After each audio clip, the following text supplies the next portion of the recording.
So when they walked in and they looked at me, I think I almost fainted.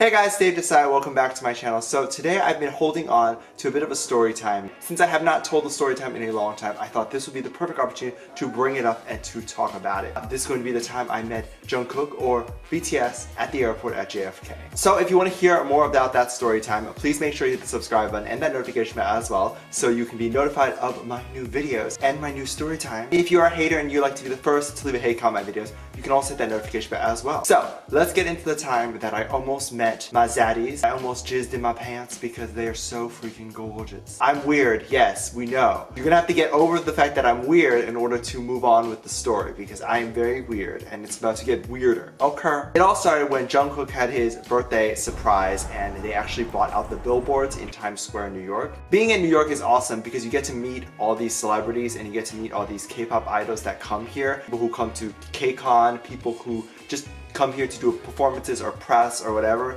and people in Korea even talk about very often coming to New York. And if you don't live in the city, you'll meet them one day. BTS finally tours the entire world, and I mean the entire world.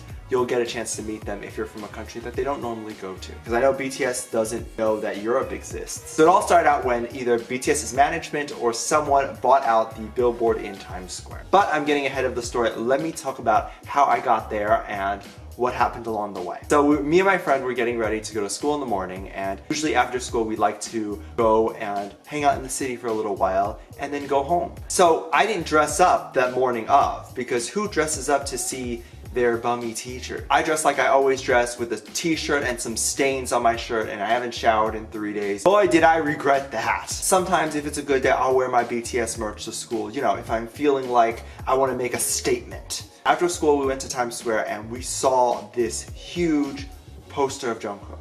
I mean, like, I think I almost fainted, and my friend almost fainted. After staring at it for like 3 minutes, just like in awe that they're here. They're making their debut. This is big. Like, someone thought that they were important enough to wish happy birthday on this huge television screen. Soon after, almost immediately, we realized they're probably here, because why else would you buy out a billboard of one of your members and have it not be seen by that member? Clearly, they were here in America and they were going to see the billboard. And we were kind of like, oh my God, where could they be?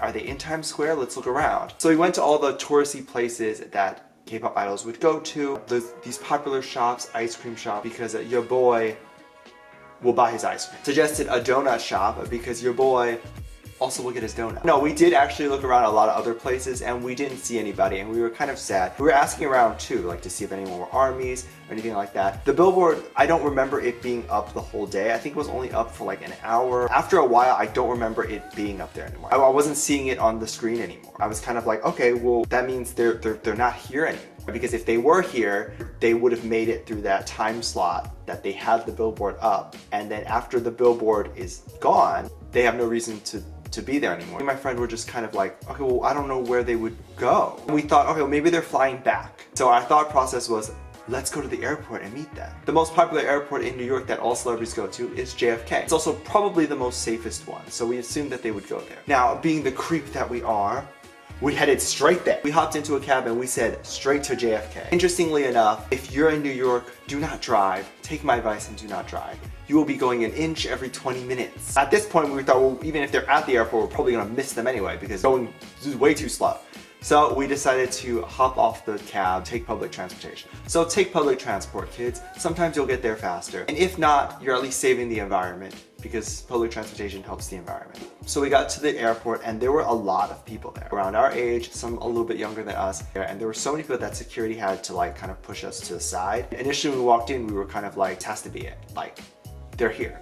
So we started asking around and seeing like how did everyone know that they were going to be here. It seemed like everyone was on the same boat as us. We saw the billboard, they headed to JFK. So I was very happy that like this could actually be it. We could actually see them. But the other half of me was also nervous because if my zaddy sees me, they're going to think that I'm a bum. They're going to give me some change to hop on a bus and tell me to leave. They're going to think that I want their money. They're not going to think that I'm their soulmate. They're going to take a look at my friend who happened to be all dressed up and looked very nice, which I'm super suspicious about. They're gonna think that she's her soulmate, not me.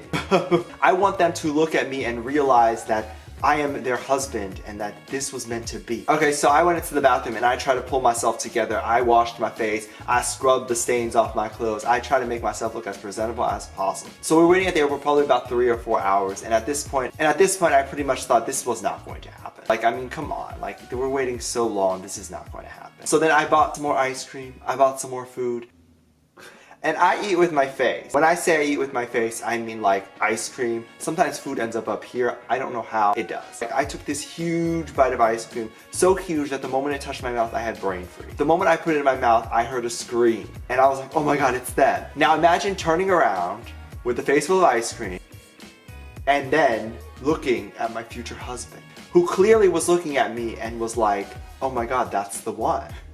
So upset that if they had saw me, that would have been their first image of me, which is stuffing my face full of ice cream. I quickly put myself together and I recorded this video footage of them. Marry me!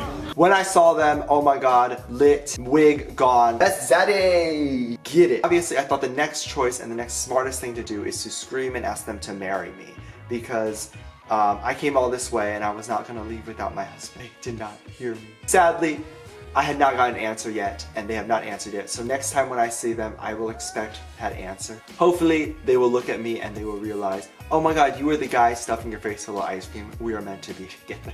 But they seemed so nice. They didn't get a chance to come and meet us and talk to any of us because obviously they had to go and be somewhere. I'm not angry about that. I'm just glad that I got a chance to see them and I got to breathe the same air, the same majestic air. Jungkook looked so cute and so beautiful on that billboard, and also in person. I don't know where they get their clothes, but for some reason their clothes is always to the point and thebomb.com. Even though they're sitting on an airplane for like 10 hours probably, they look bomb.com. I don't know who styles them. I need their stylist. Give me your clothes, please. One of the main reasons why I want to marry them is so I can have access to their wardrobe. Don't lie, you want it too. Okay? So, thank you so much for watching. I hope you enjoyed this video. If you are new here, please make sure you hit the subscribe button, as I mentioned earlier, and give this video a thumbs up if you liked it at all. I like to make more story times for you guys. There's some awesome experiences that I've had. I'm featuring in this comment right here. Thank you so much for leaving your wonderful comments. I really appreciate it. And with that said, I'll see you in the very next one. Bye.